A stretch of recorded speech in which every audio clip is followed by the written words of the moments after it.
সম্বরা, তারপরে এই যে এর মধ্যে তেজপাতা মানে শুকনো লঙ্কা, পাঁচফোড়ন আর এই যে তেজপাতা। তো এই যে আলু মশলা দিয়ে একসাথে এখন ভাজছি। এর ভেতরে সবজি পড়েছে হচ্ছে ফুলকপি, আলু, পাকা টমেটো, কুমড়ো। হ্যালো গাইস, পূজা কিচেনে তোমাদের আরও একবার ওয়েলকাম। কালকে ভীম একাদশী ছিল, তোমরা অনেকেই জানো। তো আজকে বাবার বাড়ি মা কাকিরা সবাই মিলে ভীম একাদশী করেছিল। আজকে 4-5টা বাচ্চাকে খেতে দেবে। ঠিক বেশ কয়জন 2 কড়াই খিচুড়ি রান্না হচ্ছে। তো প্রথম কড়াইটা কাকিরা রান্না করেছিল, দ্বিতীয় কড়াই আমি রান্না করেছি। তো প্রথমে দেবো সম্বরা, তারপরে এই যে এর মধ্যে তেজপাতা মানে শুকনো লঙ্কা, পাঁচফোড়ন আর এই যে তেজপাতা। কোনটা দাও কাকি? দাও নাড়া। একদম টকবক করে। এটা একসাথে দেবো সবজি। কাকি দাও সবজিটা।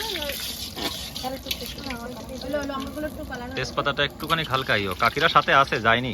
কাকিরাও রান্না, কাকিরাই মেন। হ্যাঁ, প্রথম কড়াইটা আমি করতাম, কিন্তু আমি আসিনি। দাও দাও, এবার হয়ে গেছে। হ্যাঁ, এবার কাকি সবজি দেবে। দাও, ঢেলে দাও একবারে। একবারে দিয়ে দাও না, জল দিয়ে বাহ, আজকে পোচা একদম রান্না করবা সুপার। দেখি দ্বিতীয় প্রথম করে রান্না কিন্তু টেস্ট করলাম, কাকিরা কিন্তু ভালো রান্না করেছে। দ্বিতীয় রান্না দেখি তুমি করো, যদি ভালো নয় না টেস্ট, তো দেখে নে তোমার। দাও নাড়া। পূজা কি শুধু খুন্তি নাড়াচ্ছ নাকি? হ্যাঁ, পরিমাণ মতো লবণ দেওয়া হয়ে গেল, পরিমাণ মতো হলুদ দেওয়া হয়ে গেল। এই যে দেখো 5-6 রকমের সবজি দিয়ে মশলা দিয়ে এটা কষাচ্ছি। এর মধ্যে হচ্ছে তেজপাতা, শুকনো লঙ্কা, পাঁচফোড়ন দিয়ে প্রথমে ফোড়ন দিয়েছি, আর তার মধ্যে আদা জিরে দিয়ে আর সবজি দিয়ে কষেছি। দেখতেই পাচ্ছ। এবার এইটা হচ্ছে ভাজা ভাজা হয়ে গেছে। এবার এর মধ্যে আমি এই যে চালটা ধুয়ে রেখেছি, চালটা দেবো। এটা কি খিচুড়ি তৈরি হচ্ছে পূজা? সবজি খিচুড়ি, ডালটা সবজি খিচুড়ি, বাঙালি খিচুড়ি। সেই নারকেলটা এর মধ্যে এখন অ্যাড করব। আর এটা ভালো করে দেখতে পাচ্ছ কষানো হয়ে গেছে। এর মধ্যে এখন জল দেবো। কাকি একটু জলটা দাও তো।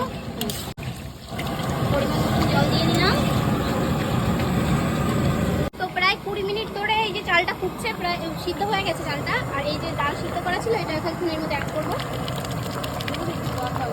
কাকি নাড়া দাও। এখনো রয়েছে, এখন আমি জলটা দিয়ে একটু জল। তো 15 মিনিট ধরে ফুটছে। এর মধ্যে এখন আমি ধনেপাতা অ্যাড করবো। আর তার সাথে যাবে গরম মশলা। এই যে গরম মশলা যাচ্ছে এবার। বাহ, দেখতে খুব সুন্দর লাগছে। এখন সবাই খেয়ে কমেন্ট করবে। এর মধ্যে এখন ঘি অ্যাড করবো। তো এটা নামানোর সময় আজ 2-3 মিনিট ফুটুক, তারপরে এর মধ্যে ঘিটা দিয়ে তারপরে নামিয়ে দেবো। ধনেপাতা গরম মশলা দেওয়া 3 মিনিট পরে যে ঘিটা অ্যাড করে দিলাম, এবার নামিয়ে দেবো। কোম্পানির নাম কি? কোম্পানির নামটা শুনে তারপরে যাবো। দেশি কি নাকি এটা? হ্যাঁ, বাহ, দেশি। একদম দেশি। আমাদের এখানে দোকানে খুব সুন্দর।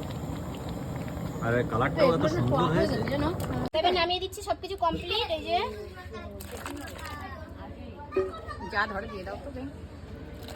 ওর সঙ্গে মিশাই না আচ্ছা মিশাই ধরা। রান্না বান্না সব কমপ্লিট হলে এবারে খেয়ে তারপরে দেখতে হবে কেমন। হ্যাঁ, খেয়ে বলবা।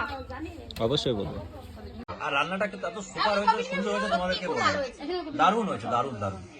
আজকের মতো বন্ধুরা, ভাই ভালো থেকো তোমরা সবাই। খুব শীঘ্রই আবার নতুন একটা ভিডিও নিয়ে তোমাদের মাঝে চলে আসবো।